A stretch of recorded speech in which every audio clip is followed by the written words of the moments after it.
All right, so we're diving into something today that you've probably wondered about at some point, nocturnal emissions, those wet dreams everyone's heard of. I feel like there's so much secrecy around it. Why is that? Like, what even are they, really? It's basically, well, it's your body just doing its thing, even when you're asleep. The article describes them as spontaneous sexual arousal that happens while you're sleeping. For men, it usually involves, ejaculation. And then for women, it can.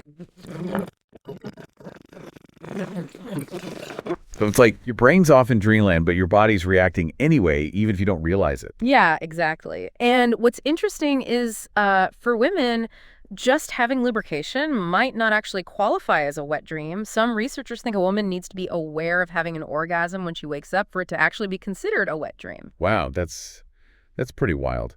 And there's so many myths and misconceptions around this whole thing. Oh, absolutely. One of the biggest ones is that if you masturbate frequently, you'll have fewer nocturnal emissions. But the research actually totally debunks that.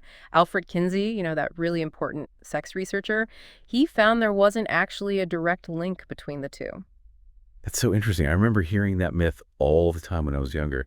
Kinsey's work was really important, wasn't it? Like, he really helped people understand sexuality better. Oh yeah, totally groundbreaking. His research helped get rid of the stigma around sexual behavior and allowed for people to talk about it more openly. And actually, speaking of debunking myths, the article talks about how hormones play a big role too.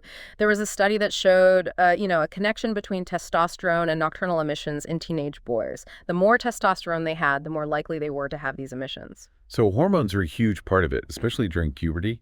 Does that mean like nocturnal emissions are just a teenage thing then? Not at all. While they're definitely more common during adolescence and early adulthood, they can happen anytime after puberty, really. The article even says that 83% of men in the US experience them at some point in their life. Wow, 83%. That's way more common than I would thought. It just goes to show it's a totally normal part of life, not some weird thing to be ashamed of. I'm also curious about the differences between how men and women experience nocturnal emissions. Is it basically the same thing, but just with different anatomy? Not exactly. While both involve sexual arousal during sleep, figuring out if it happened can be different. For men, ejaculation is a pretty obvious sign.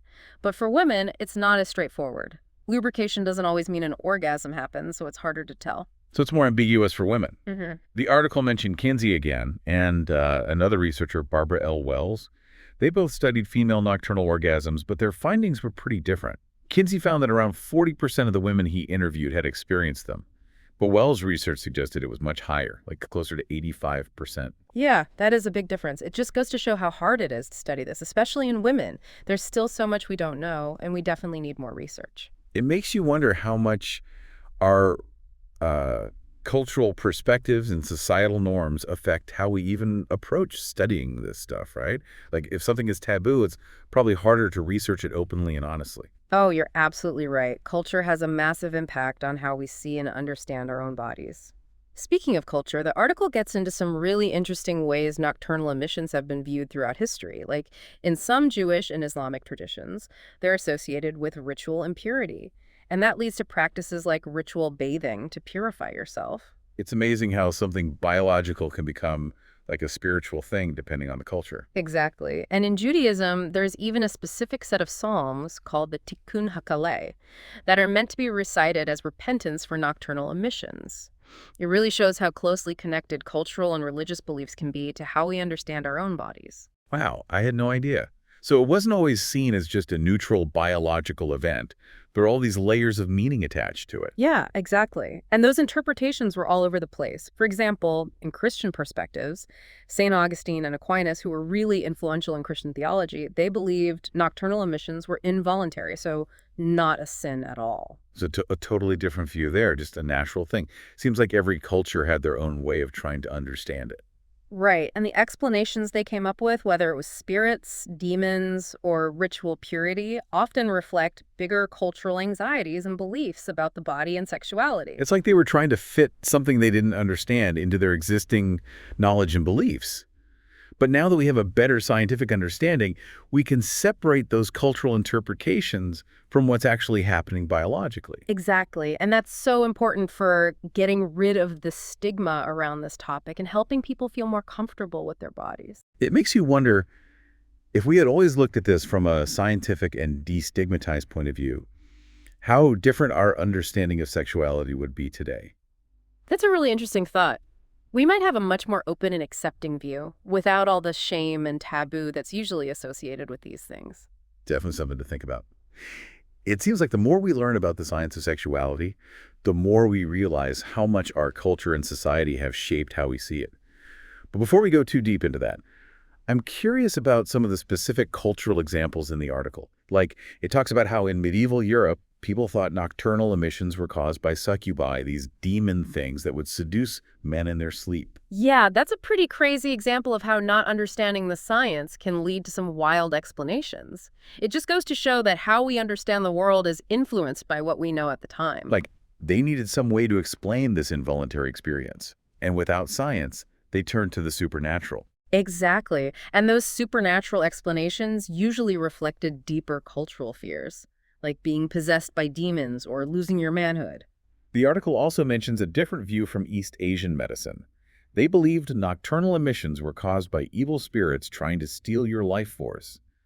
And the cure, eating fried leek seeds 3 times a day. Wow, that's a new one. But again, it shows how cultural beliefs can shape how we see health and illness. It's amazing how different all these interpretations are, from ritual impurity to demons to life force stealing spirits. But the common thread is that they were all trying to explain something they didn't fully get. You're right. And by looking at these different interpretations, we can better understand how culture shapes how we see the world and even our own bodies. I'm also interested in the emotional side of things, like how people feel about having nocturnal emissions. The article doesn't go into that much, but I imagine there's a lot to unpack there. Oh, absolutely. With all the secrecy and stigma around this, it's natural for people to feel all sorts of things, like confusion, anxiety, or shame. But the important thing is, those feelings are usually based on misinformation and societal pressure, not because there's something inherently wrong with the experience itself.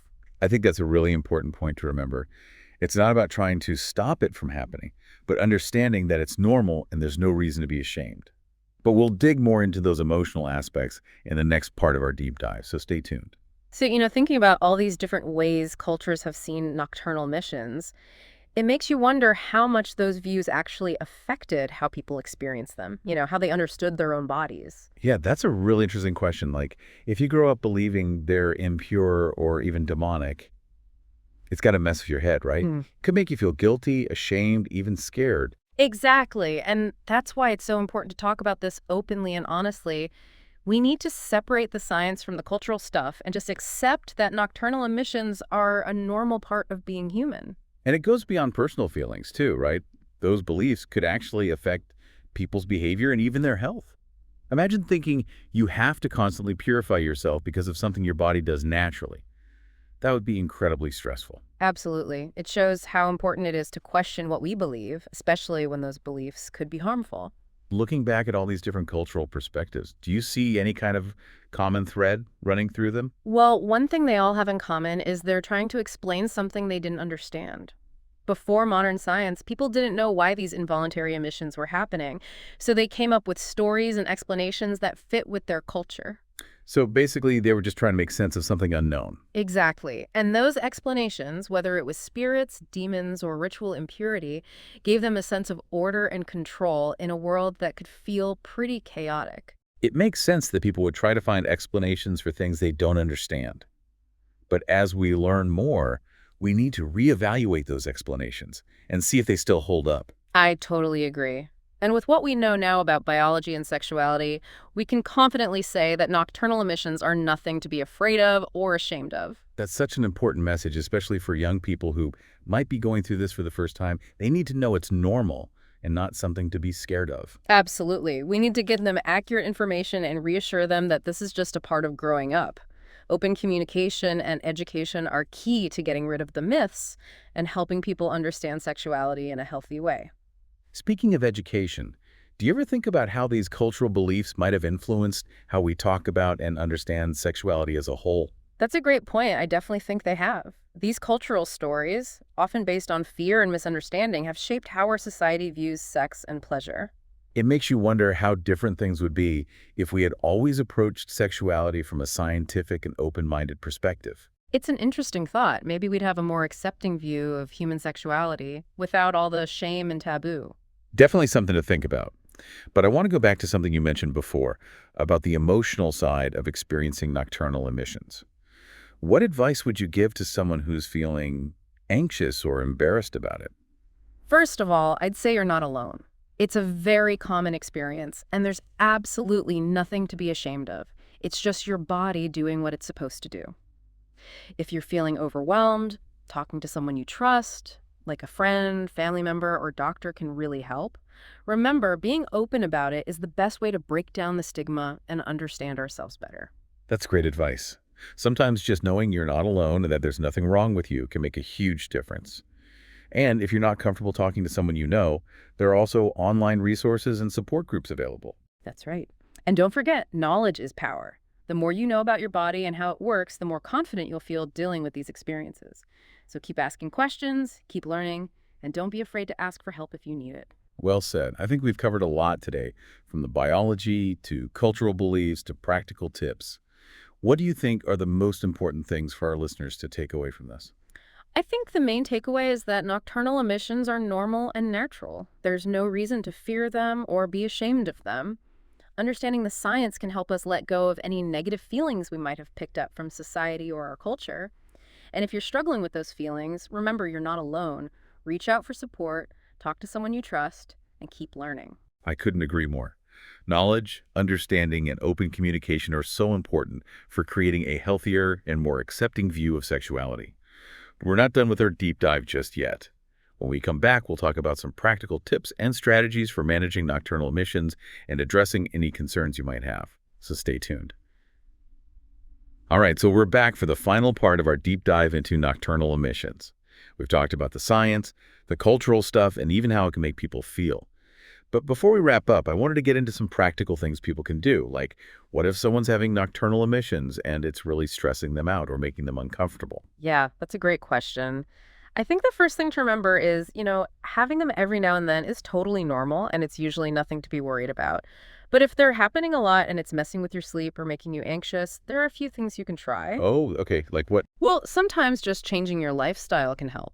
Things like managing stress, getting regular exercise, making sure you're getting enough sleep, all that can have a positive impact on your overall well-being, which can also affect how often you have nocturnal emissions. So it's all about taking care of yourself, both mentally and physically.